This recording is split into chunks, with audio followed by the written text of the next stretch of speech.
अस्सलाम वालेकुम। अज के वेड़े जे कहने हैं पहले भी 28वीं तरमीम की दफा बड़े वाली जी गलबात हो चुकी हुई है। पीपल्स पार्टी हमेशा जी है मुखालफत करती है कि 28वीं तरमीम के किसी किस्म की कोई घाटा लिया जाए, लेकिन कई सालों तो ये जी गेंद है कभी इस पासे कभी इस पासे जा रही है, लेकिन हुण आगे लग इंज रहा है जिस तरह के रियासत ते हुकूमत जी है और 18वीं तरमीम च कुछ चीज़ा कढ़न के वास्ते बकायदा संजीदगी के नाल काम कर रही है।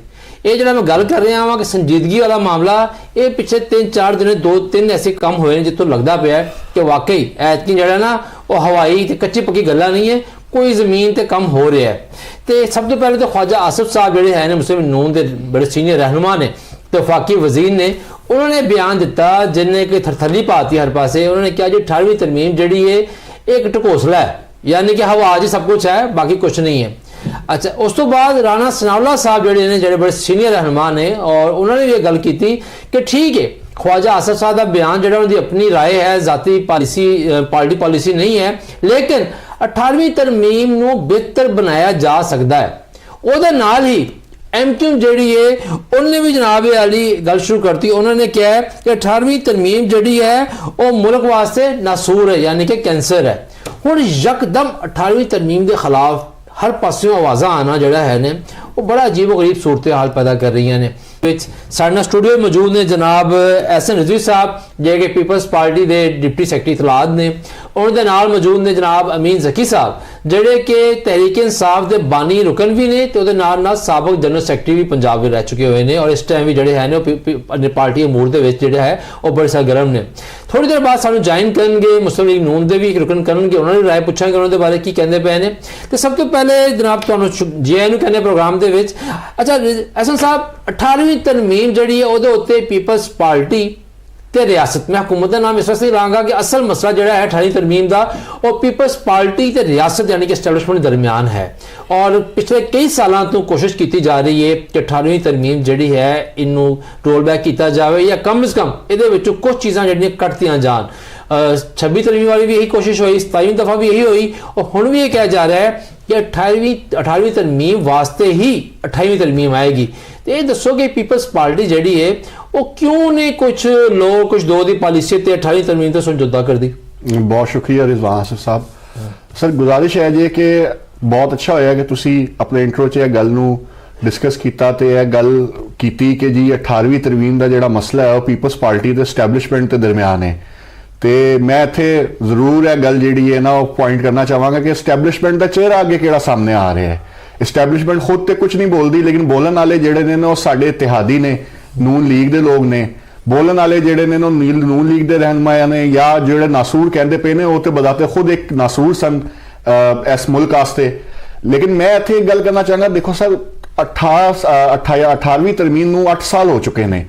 8 साल के अंदर सूबे नूं उन्हां दी खुद मुख्तारी दी गई, NFC अवार्ड दिता गया, खैबर पख्तूनख्वा नूं उन्हां दा नाम दिता गया, उन्होंने अपना सूबा चलाने वास्ते वसाइल मुहैया किए गए।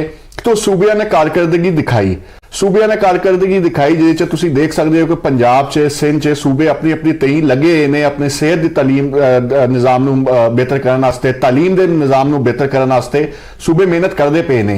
इत्थे गुजारिश है कि सानू यह दस्सिया ते जाए कि 18वीं तरमीम की किहड़ी शिक दे उत्ते उन्हां नूं इतराज़ है। 18वीं तरमीम च कई शिकां हैगियां सर, कोई एक बंदा नून लीग का जिहड़ा हुण तक 18वीं तरमीम ते दुश्मन तराजी करता पिया उन्हें नहीं दस्सिया कि उन्होंने किस तरमीम ते इतराज़ है या किहड़ी तरमीम रोल बैक। जी कराची की अगदी बाबा गल कर रहे हो गुल प्लाजा की, इतने मैं गल करांगा तुहानू सवाल जवाब करांगा। देखो पीपल्स पार्टी की हुकूमत तनकीद तो हो रही है, उंगलियां उठाई जा रही है, लेकिन अमीर जकी मैं तुहानू पूछांगा कि 18वीं तरमीम जी है आखिर क्यों इतनी जरूरी समझ रही है रियासत की 18वीं तरमीम होनी चाहिए। मतलब है कि रियासत ये समझ रही है कि जो सूबे ने वो अपने जो वसाइल मिले सके उन्होंने अवाम वास्ते उस तरह इस्तेमाल करने नाकाम रहे हैं। मेहरबानी रिजवान साहब, सब तो पहले ही यदी गल है 18वीं तरमीम की कि सूबिया एक खुद मुख्तारी मिली, लेकिन ये अज जोड़े सवालात उठ रहे है यदी वजह की है, सानू उसकी वजह देखनी चाहिए है। पीपल्स पार्टी, नून लीग, MQM ये आपस इतिहादी जमात ने और अपने अपनी जगह पर कोई सैनट का चेयरमैन है, कोई पाकिस्तान का प्रेजिडेंट है, कोई वड्ड वड्डियां मिनिस्ट्रियां लईयां ने, ਮਤਲਬ ਜ਼ਾਤੀ ਮਫਾਦਾਤ ਜਿੱਥੇ ਨੇ ਉੱਥੇ ਸਾਰੇ ਇਕੱਠੇ ਨੇ। 18ਵੀਂ ਤਰਮੀਮ ਦੇ ਵਿੱਚ ਜਿਹੜੇ ਮਸਾਇਲ ਨੇ ਕਿ ਜਿਹੜੇ ਫੰਡਸ ਦਿੱਤੇ ਜਾਂਦੇ ਨੇ ਸੂਬਿਆਂ ਨੂੰ, ਉਹਦਾ ਮੈਂ ਸਮਝਣਾ ਕਿ ਉਹਦਾ ਇੱਕ ਚੈੱਕ ਰੱਖਣਾ ਚਾਹੀਦਾ। ਸਾਡੀ PTI ਦੀ ਗਵਰਨਮੈਂਟ ਰਹੀ ਹੈ, ਪਿਛਲੇ 2 ਟੈਨਿਓਰ ਰਹੇ ਨੇ, ਉਹਨਾਂ 'ਚ ਵੀ ਬੜੇ ਇਹੋ ਜਿਹੀ ਚੀਜ਼ਾਂ ਆਈਆਂ ਕਿ ਉੱਥੇ ਕਰਪਸ਼ਨ ਹੋਈ, ਪੂਰਾ ਇੱਕ ਕੰਮ ਨਹੀਂ ਹੋ ਸਕਿਆ ਉੱਥੇ, ਨਾ ਸੜਕਾਂ ਸਹੀ ਬਣ ਸਕੀਆਂ, ਨਾ ਉੱਥੇ ਕੋਈ ਮਤਲਬ ਪ੍ਰੋਜੈਕਟ ਜਿਹੜੇ ਉਹ ਮੁਕੰਮਲ ਹੋ ਸਕੇ। ਇਸੇ ਤਰ੍ਹਾਂ ਸਿੰਧ ਦੇ ਅੰਦਰ ਕਰਪਸ਼ਨ ਇੰਤਹਾ ਦੀ ਹੈ। ਉੱਥੇ ਪ੍ਰੋਜੈਕਟ ਜਿਹੜੇ ਮੁਕੰਮਲ ਨਹੀਂ ਹੋਏ, ਮਤਲਬ ਪੁਰਾਣੇ ਜਿਹੜੀਆਂ ਇਮਾਰਤ ਨੇ ਉਹਨਾਂ ਨੂੰ ਇੱਕ ਥੋੜਾ ਜਿਹਾ ਨੋਟਿਸ ਦੇ ਕੇ ਪਿੱਛੇ ਚੁੱਪ ਕਰਕੇ ਬਹਿ ਜਾਣਾ, ਇਸ ਤਰੀਕੇ ਨਾਲ ਨਹੀਂ ਹੁੰਦਾ। ਉਹਦਾ ਪਤਾ ਕਰਨਾ ਚਾਹੀਦਾ ਕਿ ਕੀ ਪ੍ਰੋਬਲਮ ਸੀ, ਕਿਉਂ ਅੱਗ ਲੱਗੀ। ਇਸ ਤੋਂ ਪਹਿਲੇ ਜਦੋਂ MQM ਦਾ ਮੇਅਰ ਸੀ ਉੱਥੇ ਐਡੇ ਵੱਡੇ ਹਾਦਸਾਤ ਹੁੰਦੇ ਰਹੇ, ਉੱਥੇ ਸੈਂਕੜਾਂ ਲੋਕ ਮਰਦੇ ਰਹੇ ਨੇ। ਤੇ ਇਹਦਾ ਮਤਲਬ ਕਿ 18ਵੀਂ ਤਰਮੀਮ ਮੈਂ ਸਮਝਣਾ ਕਿ ਉਹ ਬਿਹਤਰ ਹੈ, ਲੇਕਿਨ ਉਹਦੇ ਅੰਦਰ ਬਿਹਤਰੀ ਲਿਆਈ ਜਾਏ ਔਰ ਚੈੱਕ ਰੱਖਿਆ ਜਾਏਗਾ ਸੂਬਿਆਂ ਦੇ ਉੱਤੇ।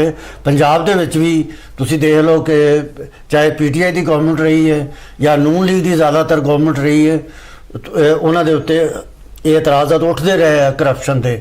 ਉਹਨਾਂ ਦੇ ਮੁਖਤਲਫ ਜਿਹੜੇ ਉਹਨਾਂ ਦੇ ਤੁਹਾਡੀ ਹਕੂਮਤ ਤੇ ਉੱਠਦੇ ਰਹੇ ਨੇ ਪੰਜਾਬ ਦੇ, ਉਸਮਾਨ ਬੁਜ਼ਦਾਰ ਸਾਹਿਬ ਤੇ ਬਿਲਕੁਲ। ਮੈਂ ਤਾਂ ਉੱਥੇ ਵੀ KP ਦੀ ਵੀ ਗੱਲ ਕਰਤੀ ਨਾ, ਔਰ ਮੈਂ ਪੀਪਲਸ ਪਾਰਟੀ ਦੀ ਵੀ ਗੱਲ ਕਰ ਰਿਹਾ ਕਿ ਪਿਛਲੇ 18 ਸਾਲ ਤੋਂ ਇਹ ਵੀ ਗਵਰਨਮੈਂਟ ਕਰ ਰਿਹਾ, ਲੇਕਿਨ ਇਹਨਾਂ ਦੇ ਉੱਤੇ ਵੀ ਉਂਗਲੀਆਂ ਉੱਠ ਰਹੀਆਂ ਨੇ। ਇਸ ਵਾਸਤੇ ਅਗਰ ਕਿਸੇ ਨੇ ਗੱਲ ਕੀਤੀ ਹੈ ਤੇ ਨੂਨ ਲੀਗ ਦੇ ਖਵਾਜਾ ਆਸਫ ਨੇ ਪਹਿਲੇ ਗੱਲ ਕੀਤੀ ਤੇ ਇਹਦੀ ਬੈਠ ਕੇ ਸਾਰੀਆਂ ਜਮਾਤਾਂ ਨੂੰ ਕੰਸੈਂਸਸ 'ਚ ਲੈਣਾ ਚਾਹੀਦਾ। ਔਰ ਇਹਦੇ ਤੇ ਇਹ ਨਹੀਂ ਕਿ ਸੂਬਾਈ ਖੁਦਮੁਖਤਾਰੀ ਖਤਮ ਕਰਤੀ ਜਾਏ, ਸੂਬਾਈ ਖੁਦਮੁਖਤਾਰੀ ਰਹਿਣੀ ਚਾਹੀਦੀ ਹੈ, ਲੇਕਿਨ ਉਹਨਾਂ ਤੇ ਚੈੱਕ ਰੱਖਣਾ ਚਾਹੀਦਾ। ਯਾਨੀ ਤੁਸੀਂ ਇਸ ਗੱਲ ਦੇ ਹਾਮੀ ਹੋ ਕਿ ਜਿਹੜੀ ਵਸਾਇਲ ਦੀ ਨਵੀਂ ਵੰਡ ਹੈ ਉਹ ਹੋਣੀ ਚਾਹੀਦੀ ਨਵੇਂ ਹਾਲਾਤ ਦੇ ਮੁਤਾਬਕ। ਕਿਉਂ ਸਿੰਧ ਹੁਕੂਮਤ ਦੀ ਕਾਰਗਰਦਗੀ ਬਿਹਤਰ ਨਹੀਂ ਹੋ ਪਾਉਂਦੀ? ਹਰ ਸਾਲ 1.5 ਸਾਲ ਕੋਈ ਵੱਡਾ ਵਾਕਿਆ ਹੁੰਦਾ, ਜਾਂ ਕਿਸੇ ਕੁਦਰਤੀ ਆਫਤ ਨਾਲ ਕੋਈ ਬਿਲਡਿੰਗ ਗਿਰ ਜਾਂਦੀ ਹੈ, ਜਾਂ ਕੋਈ ਨਾਜਾਇਜ਼ ਇਮਾਰਤ ਜਿਹੜੀ ਹੈ ਉਹਦੇ ਬਾਰੇ ਅਦਾਲਤ ਨੂੰ ਐਕਸ਼ਨ ਲੈਣਾ ਪੈਂਦਾ ਹੈ। ਤੇ ਹੁਕੂਮਤ ਤੇ ਪੀਪਲਸ ਪਾਰਟੀ ਦੀ ਹੈ ਜਨਾਬ, ਜਿਹੜਾ ਸਿੰਧ ਹੁਕੂਮਤ ਦੀ ਕਾਰਗਰਦਗੀ ਨੂੰ ਕਿਸ ਤਰ੍ਹਾਂ ਵੇਖਦੇ ਨੇ? ਦੇਖੋ ਰਿਜ਼ਵਾਨ ਸਾਹਿਬ, ਅੰਦਰੂਨ ਸਿੰਧ ਦੀ ਜਾ ਕੇ ਹਾਲਤ ਦੇਖੋ ਤੁਸੀਂ। ਲਾੜਕਾਨਾ ਜਿਹੜਾ ਕਿ ਇਹਨਾਂ ਦਾ ਭੁੱਟੋ ਦਾ ਸ਼ਹਿਰ ਸੀ, ਉਹਦੇ ਅੰਦਰੋਂ ਦਿਹਾਤਾਂ 'ਚ ਜਾ ਕੇ ਦੇਖੋ ਗਰੀਬਾਂ ਦਾ ਕੀ ਹਾਲ ਹੈ। ਸਹੀ। ਤਾਲੀਮ ਦੀ ਕੀ ਹਾਲਤ ਆ ਉੱਥੇ। ਕੋਟਕੀ ਆ ਜਾਓ, ਫਿਰ ਤੁਸੀਂ ਅੱਗੇ ਚਲੇ ਜਾਓ हैदराबाद, ये थरपारकर ਦਾ ਇਲਾਕਾ, ਯਾਰ ਦੇਖਣ ਵਾਲਾ। ਮਤਲਬ 18 ਸਾਲ ਤੋਂ ਤੁਸੀਂ ਹਕੂਮਤ ਕਰ ਰਹੇ ਹੋ, ਕਰਾਚੀ ਪੂਰੇ ਨੂੰ ਸਹੀ ਨਹੀਂ ਕਰ ਸਕੇ ਤੁਸੀਂ। ਤੇ ਮਤਲਬ ਜਿਹੜਾ ਪੈਸਾ ਆਂਦਾ ਉਹ ਕਿੱਥੇ ਆ? ਮਤਲਬ ਕੀ ਕਰਦੇ ਹੋ? ਫਿਰ ਆਪਣੇ ਆਪ ਦੇ ਵਿੱਚ ਚਾਹੇ ਕੋਈ ਵੀ ਗਵਰਨਮੈਂਟ ਹੋਵੇ, सूबाई गवर्नमेंट मत इतनी ज़्यादा करप्शन है, लेकिन जब तो उत्ते ताड़ी कौमी हुकूमत जड़ी है, नैशनल गवर्नमेंट जड़ी है, वो करप्शन के उन्होंने चार्जेस ने।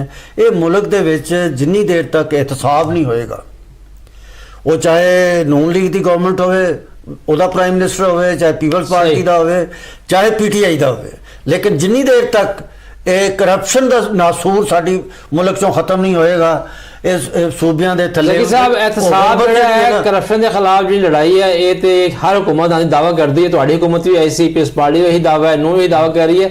ਇਹ ਸਾਰੇ ਮੁੱਦੇ ਗੱਲ ਕਰਾਂਗੇ, ਔਰ ਬਾਕੀ ਤੁਹਾਡਾ ਤਹਿਰੀਕ ਇਨਸਾਫ ਦਾ ਜਿਹੜਾ ਯੌਮ ਸਿਆਹ ਮਨਾਇਆ ਜਾਣਾ 8 ਤਰੀਕ ਨੂੰ, 8 ਫਰਵਰੀ ਨੂੰ, ਉੱਤੇ ਵੀ ਗੱਲ ਕਰਦੇ ਹਾਂ ਛੋਟੀ ਬ੍ਰੇਕ ਤੋਂ ਬਾਅਦ। जी ब्रेक तो बाद वापस जी आए। जिस तरह के साढ़े दोस्त गल कर रहे हैं कि करप्शन जी है वो तो खैर ऐसा एक गल है कि हुण तो लगता यह पिया है कि कुछ वरियां तो कि करप्शन साड़ा कौमी मसला रहा ही नहीं है, ये सिर्फ एक सियासी नारा रह गया है। हर पार्टी हर जी हुकूमत आती है और आके कहती है असं एहतसाब करांगे, लेकिन एहतसाब होंदा नहीं है। तहरीक इंसाफ की हुकूमत भी इसी नारे के नाल आई सी, पीपल्स पार्टी की गल करो तो भी यही नारा आती है, और मुस्लिम नून का भी यही नारा है। लेकिन ज़मीनी नताइज या ज़मीनी हकैक दसदे पे ने कि करप्शन के खिलाफ अमली तौर पर कुछ हो नहीं रहा। अच्छा, साढ़े दोस्त गल कर रहे सन पहले सियासी मामलों के बारे, तो एहसन साहब ये दसो कि पीपल्स पार्टी वाले जो अजकल बड़ी उच्ची उड़ान दे विच आए ने, कल भी जोड़ा है एक तस्वीर छपी है जिन्हें कि सियासी हल्कियां दे विच फिर वंडर बॉय की बहस जी है उन्होंने तेज़ करता है, और खास तौर पर तहरीक इंसाफ जी है, नून लीग जी है, वो उस तस्वीर तो बड़ी परेशान है। वो तस्वीर है जी बरूने मुल्क कांफ्रेंस के विच एक टेबल के उत्ते साढ़े फील्ड मार्शल जनाब जनरल आसम मुनीर साहब बैठे हुए हैं, नाल वज़ीर आज़म मियाँ शबाशी बैठे हुए हैं, और नाल उन्होंने बैठे हुए हैं बिलावल भुट्टो जरदारी साहब। तो ये वंडर बॉय की गल तो चल रही है, लेकिन ये दसो कि ਜੋ ਵੀ ਤੁਹਾਡੀ ਪਾਰਟੀ ਸੋਚ ਰਹੀ ਹੈ ਅੱਗੇ ਆਉਣਾ, ਉਹਦੇ ਵਾਸਤੇ ਤੁਹਾਡੀ ਤਨਜ਼ੀਮ ਨੂੰ ਮਜ਼ਬੂਤ ਹੋਣਾ ਬੜਾ ਜ਼ਰੂਰੀ ਹੈ, ਕਿਉਂਕਿ ਇਲੈਕਸ਼ਨ ਲੜ ਕੇ ਆਣਾ ਹੈ ਨਾ। ਅਗਰ ਵੈਸੇ ਤਾਂ ਨਹੀਂ ਆ ਪਾਉਂਦੇ, ਲੇਕਿਨ ਪੀਪਲਸ ਪਾਰਟੀ ਤਨਜ਼ੀਮੀ 9 ਦੇ ਹਵਾਲੇ ਨਾਲ ਸੁਣਨ ਤੇ ਆ ਰਿਹਾ ਹੈ ਕਿ ਕੁਝ ਚੀਜ਼ਾਂ ਜਿਹੜੀਆਂ ਨੇ ਬਿਹਤਰ ਹੋ ਰਹੀਆਂ ਨੇ। ਔਰ ਬਲਾਵਲ ਭੁੱਟੋ ਜ਼ਰਦਾਰੀ ਸਾਹਿਬ ਨੇ ਲਾਹੌਰ ਦੇ ਵਿੱਚ, ਪੰਜਾਬ ਦੇ ਵਿੱਚ ਕੁਝ ਤਨਜ਼ੀਮਾਂ ਜਿਹੜੀਆਂ ਬਣਾਈਆਂ ਨੇ। ਸਾਨੂੰ ਜ਼ਰਾ ਦੱਸੋ ਵੇਖਣ ਵਾਲਿਆਂ ਨੂੰ ਕਿ ਪੀਪਲਸ ਪਾਰਟੀ ਦੀ ਪੰਜਾਬ ਦੇ ਤਨਜ਼ੀਮ ਸਾਜ਼ੀ ਜਿਹੜੀ ਹੈ ਉਹ ਸ਼ੁਰੂ ਹੋ ਗਈ ਹੈ, ਅਗਰ ਹੋ ਗਈ ਹੈ ਤੇ ਕਿੱਥੇ ਕਿੱਥੇ ਮੁਕੰਮਲ ਹੋ ਗਈ ਹੈ? ਪੀਪਲਸ ਪਾਰਟੀ ਪੰਜਾਬ ਦੇ ਅੰਦਰ ਤਨਜ਼ੀਮ ਸਾਜ਼ੀ ਜਿਹੜੀ ਹੈ ਉਹ ਬਿਲਕੁਲ ਕਰ ਰਹੀ ਹੈ ਤੇ ਹਜੇ ਪਿਛਲੇ ਦਿਨੋਂ ਜਿਹੜੇ ਨੇ ਉਹ ਚੇਅਰਮੈਨ ਬਲਾਵਲ ਭੁੱਟੋ ਜ਼ਰਦਾਰੀ ਸਾਹਿਬ ਨੇ ਆਪਣੇ ਕੁਝ ਜਿਹੜੇ ਨੇ ਅਹੁਦੇਦਾਰ ਨਵੇਂ ਨਾਮਜ਼ਦ ਕੀਤੇ ਨੇ, ਜਿਹਦੇ 'ਚ 6 ਡਿਵੀਜ਼ਨਾਂ ਦੇ ਅਹੁਦੇਦਾਰ ਜਿਹੜੇ ਨੇ ਉਹ ਤਬਦੀਲ ਕੀਤੇ ਗਏ ਨੇ। 17 ਡਿਸਟ੍ਰਿਕਟ ਨੇ ਪੰਜਾਬ 'ਚ ਜਿਹਦੇ ਦੇ ਅਹੁਦੇਦਾਰ ਤਬਦੀਲ ਕੀਤੇ ਗਏ ਨੇ ਤੇ 3 ਸਿਟੀਜ਼ ਨੇ ਜਿਹਦੇ 'ਚ ਗੁਜਰਾਵਾਲਾ ਹੈਗੀ ਹੈ, ਸਾਹੀਵਾਲ ਤੇ ਪਿੰਡੀ, ਉਹਨਾਂ ਦੇ ਅਹੁਦੇਦਾਰ ਵੀ ਤਬਦੀਲ ਕੀਤੇ ਗਏ ਨੇ। ਲਾਹੌਰ 'ਚ ਪੂਰੀ ਨਵੀਂ ਤਨਜ਼ੀਮ ਆਈ ਹੈ ਤੇ ਇਹਦੇ 'ਚ ਇੱਕ ਬਾਤ ਬੜੀ ਜਿਹੜੀ ਚੀਜ਼ ਨਾ ਚੰਗੀ ਆਈ ਹੈ ਉਹ ਹੈਗੀ ਹੈ ਕਿ ਇਸ ਟਾਈਮ ਪਾਕਿਸਤਾਨ ਪੀਪਲਸ ਪਾਰਟੀ ਦੇ ਚੇਅਰਮੈਨ ਨੇ ਜਿਹੜੇ ਲੋਕਾਂ ਨੂੰ ਅੱਗੇ ਲੈ ਕੇ ਆਏ ਨੇ ਉਹ ਸਾਰੇ ਯੰਗ ਲੋਕ ਨੇ ਤੇ ਸਾਰੇ ਉਹ ਲੋਕ ਨੇ ਕਿ ਜਿਨ੍ਹਾਂ ਨੇ ਪਾਰਟੀ ਦੇ ਕੁਝ ਰਹਿਨੁਮਾਵਾਂ ਨੇ ਪ੍ਰੈਸ ਕਾਨਫਰੰਸ ਕੀਤੀ ਹੈ ਲਾਹੌਰ ਦੇ ਵਿੱਚ, ਔਰ ਉਹਨਾਂ ਨੇ ਕਿਹਾ ਕਿ ਜੀ ਅੱਜ ਬਾਨੀ ਪੀਟੀਆਈ ਯਾਨੀ ਕਿ ਇਮਰਾਨ ਖਾਨ ਸਾਹਿਬ ਨੂੰ ਕੈਦ ਹੋਏ ਜੇਲ੍ਹ ਦੇ ਵਿੱਚ 900 ਦਿਨ ਪੂਰੇ ਹੋ ਗਏ ਨੇ। ਉਹਨਾਂ ਦਾ ਇਹ ਵੀ ਦਾਅਵਾ ਹੈ ਕਿ ਚਾਰੋਂ ਸੂਬਿਆਂ ਦੇ ਵਿੱਚ ਹਜ਼ਾਰਾਂ ਦੀ ਤਾਦਾਦ ਦੇ ਵਿੱਚ ਜਿਹੜੇ ਹੈ ਨੇ ਪੀਟੀਆਈ ਦੇ ਜਿਹੜੇ ਕਾਰਕੁਨ ਨੇ ਉਹ ਗ੍ਰਿਫਤਾਰ ਨੇ, ਔਰ ਸਾਡੇ ਜਿਹੜੇ ਕੇਸਿਸ ਨੇ ਯਾਨੀ ਕਿ ਜਿਹੜੇ ਕੈਦ ਲੋਕ ਨੇ ਉਹ ਕੇਸਿਸ ਨੂੰ ਲਮਕਾਇਆ ਜਾ ਰਿਹਾ ਹੈ, ਅਪੀਲਾਂ ਨਹੀਂ ਕਰਨ ਦਿੱਤੀਆਂ ਜਾ ਰਹੀਆਂ, ਮੁਖਤਲਿਫ ਇਲਜ਼ਾਮਾਤ ਸੀ ਉਹਨਾਂ ਦੇ। ਤੇ ਦੱਸੋ ਕਿ 900 ਦਿਨਾਂ ਦੇ ਵਿੱਚ ਤੁਹਾਡੀ ਪਾਰਟੀ ਜਿਹੜੀ ਹੈ ਆਪਣੇ ਬਾਨੀ ਚੇਅਰਮੈਨ ਤੋਂ ਬਗੈਰ ਕਿ ਬਹੁਤ ਸਾਰੇ ਨਸ਼ੇਬੋ ਫਰਾਜ਼ ਦਾ ਸ਼ਿਕਾਰ ਹੈ, ਤੁਹਾਡੇ ਬੰਦੀ ਜਿਹੜੀ ਹੈ ਤੁਹਾਡੀ ਪਾਰਟੀ ਅਰੂਜ ਤੇ ਆ ਚੁੱਕੀ ਹੋਈ ਹੈ। ਪਹਿਲੇ ਕਿਹਾ ਜਾਂਦਾ ਸੀਗਾ ਨਨਾਣ ਭਰਜਾਈ ਦੀ ਲੜਾਈ ਹੈ, ਹੁਣ ਵਕੀਲ ਵੀ ਜਿਹੜੇ ਇਸ ਲੜਾਈ 'ਚ ਕੁੱਦ ਪਏ ਨੇ, ਉਹਨਾਂ ਦਾ ਆਪਣਾ ਗਰੁੱਪ ਹੈ, ਬਾਕੀ ਆਪਣੇ ਨੇ। ਤੁਹਾਡੀ ਪਾਰਟੀ ਦੀ 900 ਦਿਨਾਂ ਦੀ ਸੂਰਤ ਹਾਲ ਕੀ ਹੈ? ਦੇਖੋ ਰਿਜ਼ਵਾਨ ਸਾਹਿਬ, ਤਹਿਰੀਕ ਇਨਸਾਫ ਦਾ ਇਸ ਵੇਲੇ ਵੋਟ ਬੈਂਕ ਜੋ ਹੈ ਨਾ ਉਹ ਪਾਕਿਸਤਾਨ ਦੇ ਵਿੱਚ 90% ਹੋ ਚੁੱਕਿਆ ਹੈ, ਜਿਹਦੀ ਵਜ੍ਹਾ ਹੈ ਮੈਂ ਤੁਹਾਨੂੰ ਦੱਸਣਾ ਕਿ ਇਹਨਾਂ ਨੂੰ ਜੋ ਪਰੇਸ਼ਾਨੀ ਹੈ, ਪੀਪਲਸ ਪਾਰਟੀ ਦੇ ਕਮਰ ਜ਼ਮਾਨ ਕਾਇਰਾ ਸਾਹਿਬ ਨੇ ਇੱਕ ਸਟੇਟਮੈਂਟ ਦਿੱਤੀ ਕਿ ਵੋਟਰ ਦੀ ਜਿਹੜੀ ਉਮਰ ਹੈ ਉਹ 25 ਸਾਲ ਕਰਤੀ ਜਾਏ। 18 ਸਾਲ ਦਾ ਵੋਟਰ ਜਿਹੜਾ ਉਹ ਨਾਸਮਝ ਹੁੰਦਾ ਹੈ। ਲੇਕਿਨ ਹਾਲਾਂਕਿ ਜਦੋਂ ਬਲਾਵਲ ਭੁੱਟੋ ਨੂੰ ਬਣਾਇਆ ਗਿਆ ਚੇਅਰਮੈਨ ਉਦੋਂ 19 ਸਾਲ ਉਹਨਾਂ ਦੀ। ਅੱਛਾ, ਮੈਂ ਇੱਥੇ ਦੱਸਣਾ ਸ਼ਾਇਦ ਤੁਹਾਨੂੰ ਨੌਲੇਜ ਹੋਏਗਾ ਲਾਜ਼ਮੀ ਤੌਰ ਤੇ ਕਿ ਇਸ ਬਿਆਨ ਦੀ ਕਾਇਰਾ ਸਾਹਿਬ ਦੀ ਜਿਹੜੀ ਵਜ਼ਾਹਤ ਜਾਂ ਤਰਦੀਦ ਕਹਿ ਲਓ ਉਹ ਐਸਐਨ ਇਕਬਾਲ ਸਾਹਿਬ ਜਿਹੜੇ ਨੂਨ ਲੀਗ ਦੇ ਮਰਕਜ਼ੀ ਰਹਿਨੁਮਾ ਵੀ ਨੇ, ਜਨਰਲ ਸੈਕਟਰੀ ਨੇ ਪਾਰਟੀ ਦੇ ਤੇ ਵਫਾਕੀ ਵਜ਼ੀਰ, ਉਹਨਾਂ ਨੇ ਵਾਜ਼ਿਆ ਕਰਦਾ ਹੈ ਕਿ 25 ਸਾਲ ਵਾਲੀ ਕੋਈ ਤਜਵੀਜ਼ ਹੁਕੂਮਤ ਦੇ ਅੰਦਰ ਕਿਤੇ ਵੀ ਜ਼ੇਰੇ ਗੌਰ ਨਹੀਂ। ਉਹ ਜ਼ੇਰੇ ਗੌਰ ਨਹੀਂ ਹੈਗੀ, ਔਰ 25 ਸਾਲ ਕਰ ਵੀ ਨਹੀਂ ਸਕਦੇ, 18 ਸਾਲ ਹੀ ਰਹੇਗੀ। ਜਦੋਂ 18 ਸਾਲ ਦਾ ਆਈਡੀ ਕਾਰਡ ਬਣ ਰਿਹਾ, 18 ਸਾਲ ਦੀ ਡਰਾਈਵਿੰਗ ਲਾਇਸੈਂਸ ਬਣ ਰਹੇ ਨੇ, ਉਹ ਰਹੇਗੀ 18 ਸਾਲ। ਲੇਕਿਨ ਮੈਂ ਖੌਫ ਦੀ ਗੱਲ ਕਰ ਰਿਹਾ ਕਿ ਖੌਫ ਦੇ ਨਾਲ ਇਹ ਚੀਜ਼ਾਂ ਮੂੰਹ ਨਿਕਲਦੀਆਂ ਕਿ ਪੀਟੀਆਈ ਦਾ ਅਗਰ ਵੋਟਰ ਇਲੈਕਸ਼ਨ ਆਇਆ ਤੇ 90% ਜਿੱਤ ਜਾਣਗੇ। ਇਸ ਵਾਸਤੇ ਇਹ ਜਿਹੜਾ ਅੱਜ ਜਿਹੜੀ ਪ੍ਰੈਸ ਕਾਨਫਰੰਸ ਉਹਨਾਂ ਨੇ ਕੀਤੀ ਉਹਦਾ ਮਕਸਦ ਵੀ ਇਹੀ ਹੈ ਕਿ 900 ਦਿਨ ਹੋ ਗਿਆ ਇਮਰਾਨ ਖਾਨ ਦੇ ਅਪੀਲਾਂ ਜਿਹੜੀਆਂ ਨੇ ਉਹਨਾਂ ਦੀਆਂ ਸਜ਼ਾਵਾਂ ਦੀਆਂ ਉਹ ਨਹੀਂ ਅਦਾਲਤ 'ਚ ਲੱਗਣ ਦੇ ਰਿਹਾ। ਅਦਾਲਤਾਂ ਵੀ ਸਾਡੀਆਂ ਆਜ਼ਾਦ ਨਹੀਂ ਹੈਗੀਆਂ ਇਸ ਵੇਲੇ। ਇਸ ਤੋਂ ਇਲਾਵਾ ਜਿਹੜੇ ਸਾਡੇ ਕਾਰਕੁਨ ਨੇ ਹਜ਼ਾਰਾਂ ਦੀ ਤਾਦਾਦ ਨਾਲ ਜੇਲ੍ਹਾਂ 'ਚ ਬੰਦ ਨੇ, ਗਰੀਬ ਕਾਰਕੁਨ ਨੇ, ਉਹਨਾਂ ਦੀਆਂ ਫੈਮਲੀਆਂ ਬੜੀਆਂ ਪਰੇਸ਼ਾਨ ਨੇ। ਮੈਂ ਪਹਿਲੇ ਵੀ ਕਈ ਦਫਾ ਕਹਿ ਚੁੱਕਿਆ, ਰਿਕੁਐਸਟ ਹੈਗੀ ਹੈ ਐਸਟੈਬਲਿਸ਼ਮੈਂਟ ਅੱਗੇ ਵੀ ਕਿ ਕਮ ਕਮ ਜਿਹੜਾ ਕਾਰਕੁਨ ਹੈ ਉਹਨੂੰ ਤਾਂ ਰਿਹਾ ਕਰ ਦਿੱਤਾ ਜਾਏ ਨਾ। ਬਾਕੀ ਕੇਸਿਸ ਦਾ ਅਦਾਲਤਾਂ 'ਚ ਨੇ, ਜਿਹੜੇ ਲੀਡਰਸ਼ਿਪ ਹੈ ਸਾਡੀ ਜਾਂ ਦੂਸਰਾ ਸਾਡਾ ਇਮਰਾਨ ਖਾਨ ਹੈ, ਉਹ ਮਤਲਬ ਕੇਸਿਸ ਜਿਹੜੇ ਨੇ ਉਹਨਾਂ ਦੇ ਲੱਗਣੇ ਚਾਹੀਦੇ ਨੇ, ਅੱਗੇ ਉਹਨਾਂ ਦੀਆਂ ਅਪੀਲਾਂ ਸੁਣੀਆਂ ਜਾਣੀਆਂ ਚਾਹੀਦੀਆਂ ਨੇ। ਇਸ ਵਾਸਤੇ ਤਹਿਰੀਕ ਇਨਸਾਫ ਨੂੰ ਜਿਹੜੀ ਅੱਜ ਕਰ ਰਹੇ ਹਾਂ ਅਸੀਂ, ਔਰ 8 ਫਰਵਰੀ ਦੀ ਜਿਹੜੀ ਕਾਲ ਵੀ ਦਿੱਤੀ ਹੈ ਨਾ, ਉਹਦੀ ਵਜ੍ਹਾ ਵੀ ਇਹ ਹੈ ਕਿ ਸਾਨੂੰ ਪ੍ਰੋਟੈਸਟ ਨਹੀਂ ਕਰਨ ਦਿੰਦੇ, ਨਾ ਮੁਜ਼ਾਹਰੇ ਵਾਸਤੇ ਨਿਕਲਣ ਦਿੰਦੇ। ਜਦੋਂ ਕੋਈ ਮੁਜ਼ਾਹਰੇ ਦੀ ਡੇਟ ਅਨਾਉਂਸ ਕਰੀ ਦੀ ਹੈ, ਘਰਾਂ ਦੇ ਉੱਤੇ ਛਾਪੇ ਪੈਣੇ ਸ਼ੁਰੂ ਹੋ ਜਾਂਦੇ ਆ, ਕਾਰਕੁਨਾਂ ਨੂੰ ਅਰੈਸਟ ਕਰਨਾ ਸ਼ੁਰੂ ਕਰ ਦਿੰਦੇ ਨੇ। ਔਰ ਉਹ ਕਿਸ ਤਰ੍ਹਾਂ ਕਾਰਕੁਨ ਇਕੱਠੇ ਹੋਣ, ਕਿਤੇ ਇਕੱਠੇ ਨਹੀਂ ਹੋਣ ਦਿੰਦੇ, ਕਿਸੇ ਜਗ੍ਹਾ ਦੇ ਉੱਤੇ ਉਹਨਾਂ ਨੂੰ ਕੋਈ ਨਾਅਰੇਬਾਜ਼ੀ ਨਹੀਂ ਕਰਨ ਦਿੰਦੇ। ਆਖਰ ਇਹ ਜਿਹੜਾ ਪ੍ਰੋਗਰਾਮ ਬਣਿਆ, ਜਦੋਂ ਤਾਂ ਇਸ ਵੇਲੇ ਹਕੂਮਤ ਪਰੇਸ਼ਾਨ ਹੈ, ਸਾਰੀਆਂ ਜਿਹੜੀਆਂ ਅਲਾਈ ਪਾਰਟੀਆਂ ਨੇ ਹਕੂਮਤ ਦੇ। ਹਕੂਮਤ ਨੂੰ ਕੀ ਪਰੇਸ਼ਾਨੀ? ਹਕੂਮਤ ਨੇ ਬਸੰਤ ਦੀ ਤਿਆਰੀਆਂ ਸ਼ੁਰੂ ਕਰਤੀਆਂ। ਤੁਹਾਡੇ ਤਾਂ ਖੌਫ ਹੀ ਨਹੀਂ, ਉਹਨਾਂ ਨੂੰ 6 7 8 ਉਹ ਕਰਨ ਬਸੰਤ ਜਿਹੜੀ ਜਿਸ ਤਰ੍ਹਾਂ ਉਹਨਾਂ ਨੇ ਮਨਾਣੀ ਹੈ ਉਹ ਵੀ ਸਾਨੂੰ ਪਤਾ ਹੈ, ਔਰ ਤੁਹਾਨੂੰ ਵੀ ਪਤਾ ਹੈ। 8 ਫਰਵਰੀ ਨੂੰ ਅਗਰ ਪਈਆ ਜਾਮ ਪੂਰੇ ਪਾਕਿਸਤਾਨ 'ਚ ਹੋ ਜਾਂਦਾ ਤਾਂ ਇਹਨਾਂ ਨੂੰ ਲੱਗ ਪਤਾ ਜਾਏਗਾ ਕਿ ਤਹਿਰੀਕ ਇਨਸਾਫ ਜਿਹੜੀ ਹੈ ਇਸ ਵੇਲੇ ਸ਼ੋਹਰਤ ਦੀਆਂ ਬੁਲੰਦੀਆਂ ਤੇ ਹੈ।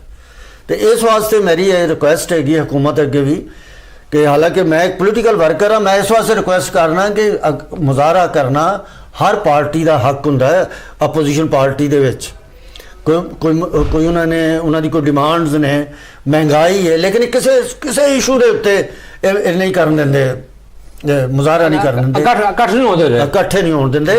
ਔਰ ਇਹ ਮਜਬੂਰ ਹੋ ਕੇ ਯੌਮ ਸਿਆਹ ਔਰ 8 ਫਰਵਰੀ ਦਾ ਪਹੀਆ ਜਾਮ ਕੀਤਾ ਜਾ ਰਿਹਾ। ਔਰ ਇਨਸ਼ਾਅੱਲਾ ਤੁਸੀਂ ਦੇਖੋ ਸਾਹਿਬ 8 ਤੁਸੀਂ ਵੱਡੇ ਦਾਅਵੇ ਕਰ ਰਹੇ ਹੋ 8 ਫਰਵਰੀ ਦੇ ਹਵਾਲੇ ਦੇ ਨਾਲ। ਇੱਕ ਤੇ ਵੈਸੇ ਹੀ ਉਸ ਦਿਨ ਇਤਵਾਰ ਆਉਂਦਾ ਪਿਆ, ਇਤਵਾਰ ਨੂੰ ਵੈਸੇ ਹੀ 60% ਮੁਲਕ ਵੈਸੇ ਹੀ ਬੰਦ ਹੁੰਦਾ ਹੈ, ਠੀਕ ਹੈ ਨਾ ਜੀ। ਲੇਕਿਨ ਗੱਲ ਇਹ ਆ ਕਿ 8 ਫਰਵਰੀ ਤਿਆਰੀ ਕਿਉਂ ਨਜ਼ਰ ਆਉਂਦੀ ਪਈ? ਉਹ ਵੀ ਲਾਹੌਰ ਦੇ ਵਿੱਚ ਅਸੀਂ ਬੈਠੇ ਹਾਂ, ਉੱਥੇ ਗੱਲ ਕਰੀਏ ਤਿਆਰੀ ਕਿਸ ਤਰ੍ਹਾਂ ਕਰਨ। ਮੈਂ ਉਹ ਤੇ ਤੁਹਾਨੂੰ ਦੱਸਣ ਵੀ ਇਕੱਠੇ ਤੇ ਕਿਤੇ ਹੋ ਨਹੀਂ ਸਕਦੇ, ਮੀਟਿੰਗ ਵੀ ਕਿਤੇ ਨਹੀਂ ਕਰ ਸਕਦੇ, ਦਫ਼ਤਰ ਬੰਦ ਨੇ, ਘਰਾਂ 'ਚ ਕਿਸੇ ਦੇ ਘਰ ਬੈਠ ਕੇ ਜਾ ਕੇ ਮੀਟਿੰਗ ਕਰਦਾ, ਕੋਈ ਕਿਤੇ ਕਰਦਾ, ਉਹ ਜਦੋਂ ਪਤਾ ਲੱਗ ਜਾਂਦਾ ਉੱਥੇ ਵੀ ਛਾਪਾ ਪੈ ਜਾਂਦਾ, ਉੱਥੇ ਵੀ ਅਰੈਸਟ ਕਰ ਲੈਂਦੇ ਆ। ਤੇ ਉਹ ਤਿਆਰੀ ਜਿਸ ਤਰੀਕੇ ਨਾਲ ਵੀ ਉਹ ਕਰ ਰਹੇ ਨੇ ਨਾ, ਮਤਲਬ ਬਸ ਇਸੇ ਤਰ੍ਹਾਂ ਹੀ ਤਿਆਰੀ ਹੋ ਰਹੀ। ਔਰ ਆਮ ਲੋਕਾਂ ਨੂੰ ਪਤਾ ਹੈ, ਆਮ ਸ਼ਹਿਰੀ ਨੂੰ ਪਤਾ ਹੈ ਕਿ ਜੀ 8 ਫਰਵਰੀ ਨੂੰ ਕੀ ਹੋਣਾ। ਲੇਕਿਨ ਇਹ ਦੱਸੋ 8 ਫਰਵਰੀ ਨੂੰ ਤੁਹਾਡੇ ਜਿੰਨੇ ਧੜੇ ਨੇ ਔਰ ਧੜੇ ਬੰਦੀਆਂ ਨੇ, ਹਾਂ, ਇਹ ਵੀ ਤਾਂ ਰੁਕਾਵਟ ਬਣਦੀਆਂ। ਸਾਡੀ ਖਾਸ ਤੇ ਇੱਕ ਸਾਰਿਆਂ ਦੀ ਨਾ, ਇਮਰਾਨ ਖਾਨ ਦੀ ਰਿਹਾਈ, ਕਾਰਕੁਨਾਂ ਦੀ ਰਿਹਾਈ, ਸਭ ਦੀ ਇੱਕੋ ਹੀ ਕਾਜ਼ ਆ। ਆਪ ਪਾਰਟੀ ਦੇ ਅੰਦਰ ਗਰੁੱਪਿੰਗ ਹੁੰਦੀ, ਹਰ ਪਾਰਟੀ 'ਚ ਹੈ, ਨੂਨ ਲੀਗ ਦੇ ਵਿੱਚ ਹੈ, ਪੀਪਲਸ ਪਾਰਟੀ, ਹਰ ਪਾਰਟੀਆਂ 'ਚ ਗਰੁੱਪਿੰਗ ਹੁੰਦੀ ਹੈ। ਲੇਕਿਨ ਕਿਉਂਕਿ ਆਪੋਜੀਸ਼ਨ ਦੇ ਵਿੱਚ ਜ਼ਿਆਦਾ ਗਰੁੱਪਿੰਗ ਹੋ ਜਾਂਦੀ ਹੈ। ਪੀਪਲਸ ਪਾਰਟੀ ਤੇ ਇੱਕ ਬੁਰਾ ਵਕਤ ਆਇਆ ਸੀ, ਮੈਂ ਉਸ ਵੇਲੇ ਸਕੂਲ ਸਟੂਡੈਂਟਸ ਹਾਂ, ਅਸੀਂ ਉਦੋਂ ਵੀ ਦੇਖਿਆ ਕਿ ਖਾਲਸਾ ਗਰੁੱਪ ਅਲੱਗਾ ਬਣ ਗਿਆ, ਜੁਤਾਈ ਦਾ ਅਲੱਗਾ, ਕੌਸਰ ਨਿਆਜ਼ੀ ਦਾ ਅਲੱਗਾ। ਲੇਕਿਨ ਇਹ ਕਿ ਭੁੱਟੋ, ਔਰ ਉਹਦੀ ਵਜ੍ਹਾ ਤੋਂ ਦੇਖੋ ਨਾ ਕੀ ਹੋਇਆ, ਫਿਰ ਇਸ ਮੁਲਕ 'ਚ ਮਾਰਸ਼ਲ ਲਾਅ ਲੱਗ ਗਈ। ਇਸ ਵਾਸਤੇ ਇਸ ਗਵਰਨਮੈਂਟ ਨੂੰ ਸੋਚਣਾ ਚਾਹੀਦਾ ਹੈ ਕਿ ਵੀ ਕਿਸੇ ਪਾਰਟੀ ਦੇ ਅੰਦਰ ਗਰੁੱਪਿੰਗ ਕਰਕੇ ਸਟੈਬਲਿਸ਼ਮੈਂਟ ਦੇ ਥਰੂ ਜਾਂ ਖੁਦ ਕਰਕੇ ਮੁਲਕ ਵਾਸਤੇ ਉਹ ਠੀਕ ਨਹੀਂ ਹੁੰਦਾ। ਸਹੀ। ਅੱਛਾ ਐਸਾ ਸਾਹਿਬ, ਤੁਸੀਂ ਵੀ ਸਿਆਸੀ ਕਾਰਕੁਨ ਹੋ ਔਰ ਚੀਜ਼ਾਂ ਨੂੰ ਸਮਝਦੇ ਹੋ। ਤਹਿਰੀਕ ਇਨਸਾਫ 8 ਫਰਵਰੀ ਨੂੰ ਜੋ ਪ੍ਰੈਸ਼ਰ ਬਿल्डअप करना चाह रही है, जो दबाव हुकूमत पाना चाह रही है या रियासत पाना चाह रही है बानी पीटी वास्ते, इस तो पहले भी इन्होंने कई कॉल दी ने, ठीक है, थोड़ी वक्री टाइप की है, लेकिन माजी दी भी कॉलां जड़ियां ने या एहतजाज या बाकी चीज़ें उस तरह कामयाब नहीं हुई। बतौर सियासी कारकुन और बतौर एक वड्डी पोलिटिकल पार्टी, क्या पीपल्स पार्टी नूं 8 फरवरी दे यौम सियाह या पहिया जाम दे विच तहरीक इंसाफ की कामयाबी दिखाई दे रही है? देखो जी, मैनू तो यह समझ नहीं आता कि तहरीक इंसाफ अपने आप में बेवकूफ़ बना रही है, अपने बानी में बेवकूफ़ बना रही है या आवाम में बेवकूफ़ बना रही है। अगर मैं लाहौर की गल करा तो 8 फरवरी को लाहौर से जोड़ा है वो बसंत मनाई जा रही है, तो इतवार का दिन होएगा। तुहानू पता लाहौरी तो सो के भी 2 बजे उठते हैं, तो वह दिन तो उंज ना शटल डाउन तो 60% 70% तो शटल डाउन रहिंदा है। उस तरह भी जी तुहाडी पहिया जाम है, अद्धा लाहौर जो घर च रहिंदा है, कोई बंदा बाहर नहीं निकलता।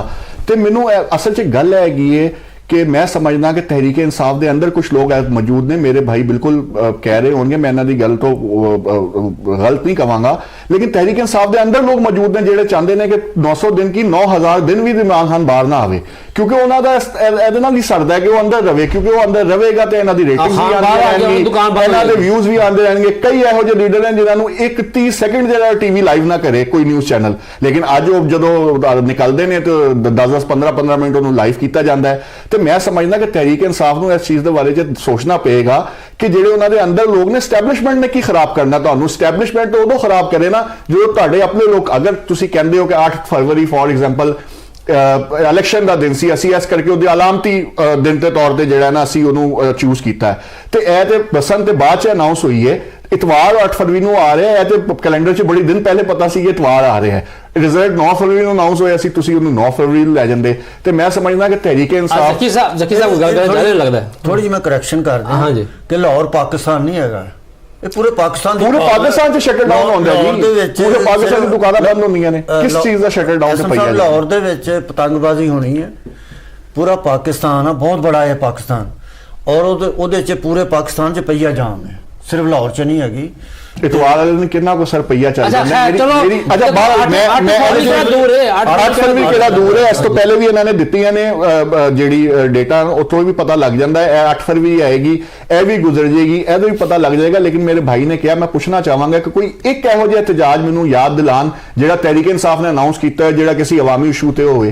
कोई एक एहतजाज अज तक तहरीक इंसाफ दे नहीं, ना आटे की कीमत ते, ना बिजली की कीमतां ते कदी तहरीक इंसाफ ने, मेरा ते ਆਪਣੇ ਤਹਿਰੀਕ ਇਨਸਾਫ ਦੇ ਦੋਸਤਾਂ ਨਾਲ ਗਿਲਾ ਹੀ ਆਈ ਰਹਿੰਦਾ ਕਿ ਭਾਈ ਤੁਹਾਡਾ ਜਿਹੜਾ ਲੀਡਰ ਜੇਲ੍ਹ 'ਚ ਹੈ ਉਹਨੂੰ ਤੁਹਾਡੇ ਉਹ ਛੁਡਾਉਣ ਜਿਹੜੇ ਤੁਹਾਡੇ ਵਕੀਲ ਨੇ, ਤਾਂ ਤੁਹਾਡਾ ਜਿਹੜਾ ਕੰਮ ਹੈ ਪਾਰਲੀਮਾਨ 'ਚ ਜਿਹੜਾ ਆਵਾਮ 'ਚ ਉਹ ਤੇ ਖੁਦਾਰਾ ਆ ਕੇ ਕਰੋ। ਤੁਸੀਂ ਕਾਇਮਾ ਕਮੇਟੀਆਂ ਤੋਂ ਅਸਤੀਫੇ ਦੇ ਜਾਂਦੇ ਹੋ, ਤੁਸੀਂ ਪਾਰਲੀਮਾਨ ਤੋਂ ਅਸਤੀਫੇ ਦੇ ਜਾਂਦੇ ਹੋ, ਪਾਰਲੀਮਾਨ ਨੂੰ ਰਬਰ ਸਟੈਂਪ ਕਹਿੰਦੇ ਹੋ। ਕਿਸ ਤਰ੍ਹਾਂ ਕੌन सा ऐसा कुलिया होएगा?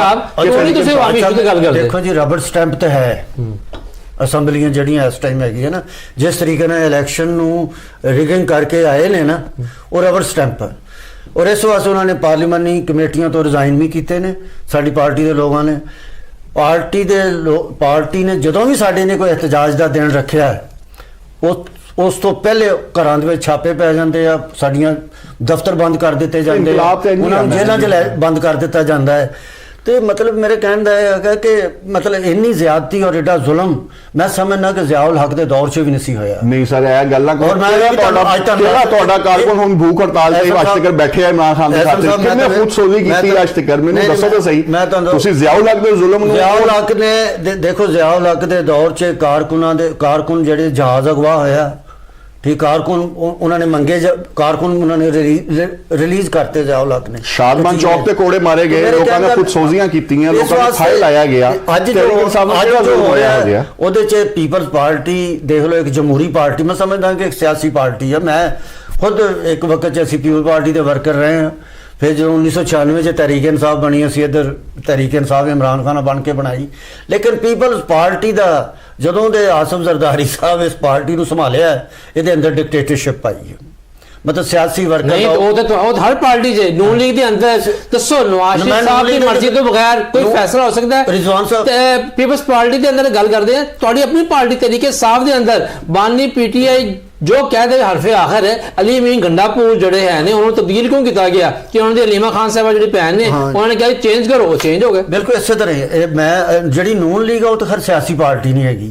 जिस वेले परवेज़ मुशर्रफ की गवर्नमेंट आई 3-4 ग्रुप बन गए, काफ लीग बन गई, कोई नून लीग बन गई। जी जकी साहब तुहाडा बहुत शुक्रिया, एसएम अजीज तुहाडा बहुत शुक्रिया। साडे इत्थे प्रोग्राम दा वेला जिहड़ा ओह तुहाडा खत्म हो रहा है। ते गल यह है कि एहतजाज करना हर सियासी जमात का हक है और उन्हें हक मिलना चाहिए। और चादर और चार दीवारी का जो तकद्दस है और देखो खास पंजाब की तो शान ही है कि असी बड़े गैरतां वाले हैं, बड़े शमलियां वाले हैं, असी चादर और चार दीवारी में बड़ा जरा मानते हैं। तो उम्मीद करनी चाहिए कि एहतजाज करने का हक जो हुकूमत भी देगी और जी पार्टियां एहतजाज करना चाह रही हैं बेशमूल तहरीक इंसाफ वो भी आइन और कानून के मुताबिक एहतजाज करेंगे, ना कि एक दफ़ा फिर जड़ा है 9 मई पार्ट 2 करने का जड़ा है कोशिश की जाए, क्योंकि फिर नताइज जड़े ने वो पहले तो ज़्यादा सख्त होंगे। इतना लाँगे छोटी ब्रेक तो ब्रेक तो बाद जो वापस आवांगे तो गल करांगे कि जड़ा दुनिया जी है बदल रही है और गज़ा अमन बोर्ड जब तश्कील पा रहा है जो पाकिस्तान भी हिस्सा बन गया है, वो मकासद की ने, वो असरात की होंगे।